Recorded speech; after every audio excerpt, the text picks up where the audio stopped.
Hello, this is Matt Young with 88 HVAC. Today I'm going to be showing you how to add some Furnox radiant heating protector. It helps keep the corrosion and your parts lubricated in a closed loop radiant system. As you can see on the bottom right, I have a 10-year-old Grumpus cast iron pump, and my system currently right now is under zero pressure. So by me adding street water, I'll be adding oxygen and possibly things to corrode the system, which I don't want to happen. So this is why we're going to be adding some Furnox.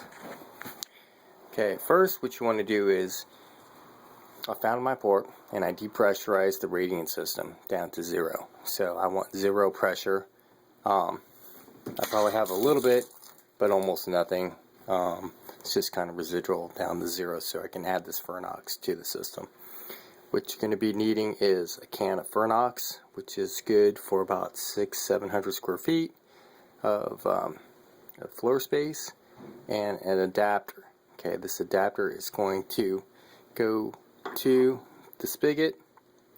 Then I'm going to be able to screw in my adapter for the Furnox right here. Okay. Other tools that you are going to possibly need is, I use these channel locks, which are made by Knips. You can buy them at Lowe's or almost at any of your hardware stores nowadays, or whatever you got in your toolbox. So it's just to help us get on and off these adapters and tighten things up before we squirt this Furnox into the system. Okay, another good tool to have if you're into hydronics is just a adapter hose for a washing machine, something old, so you can add water to the system if you don't have an auto refill. So these are hose to hose. Okay, right now what I'm doing is I'm tightening the adapter for the Furnox in, and I got her in. So we go adapter, hose bib, to IPS, which is standard thread. You can get this, I think I got this at Home Depot, and it cost me like $6 or $7. Doesn't matter if it's brass or plastic. What we basically just need is a 1/2 inch to 3/4 hose bib to get this adapter on. That comes with your can of Furnox. These things aren't cheap. They're specialty, so you're going to have to probably get this online or from your local supply house. Yeah. Instructions and everything on the back. So basically what I did is take the cap off of the Furnox, get it up to the adapter, and tighten. And you can see it's not that hard because I'm doing it with one hand. Okay.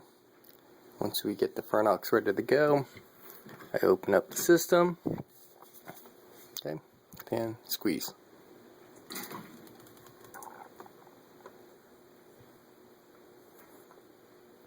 This thing is pre-pressurized, so a lot of the Furnox and the stuff is going inside of the system. That's why you want it at zero, so it'll take it. If you have it pressurized, it's not going to take it. Okay.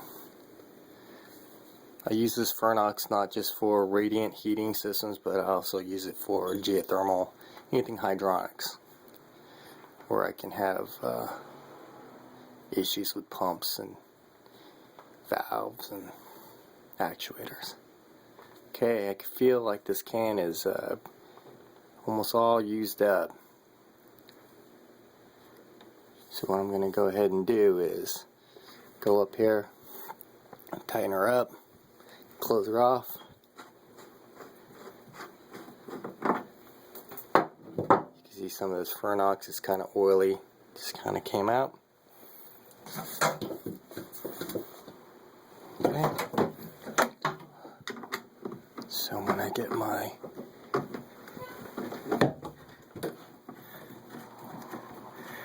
hose adapter back on here,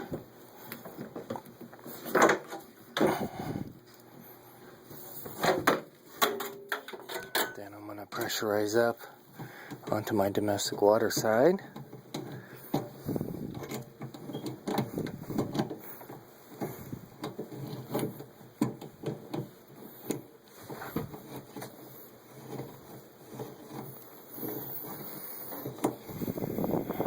What I would recommend is a anti-siphon valve on this end, so you don't have any of this Furnox go back into your domestic water side, because this is probably not good stuff to be taken into your body. So what I'm going to do is pressurize this side so we don't get any Furnox coming back. Okay, this is street water pressure, so it's pressurized this way. Then, on this side, got my hose bib, and this goes into my radiant side. Oh, probably what I want to do is bleed off some air. So we open up, bleed off this a little bit, okay, until you see water come out, and then tighten it back up. We don't want to introduce any air into the system. Go ahead, open it back up. And I got a pressure gauge here which you can't see, and I'm adding pressure and water to the system, and I am up to pressure. So I close this off to the radiant, close off the side to my domestic side. The Furnox is introduced into my radiant system, and I am ready to go. And I don't have to use any of my pliers. I plug it in, and let's see what happens.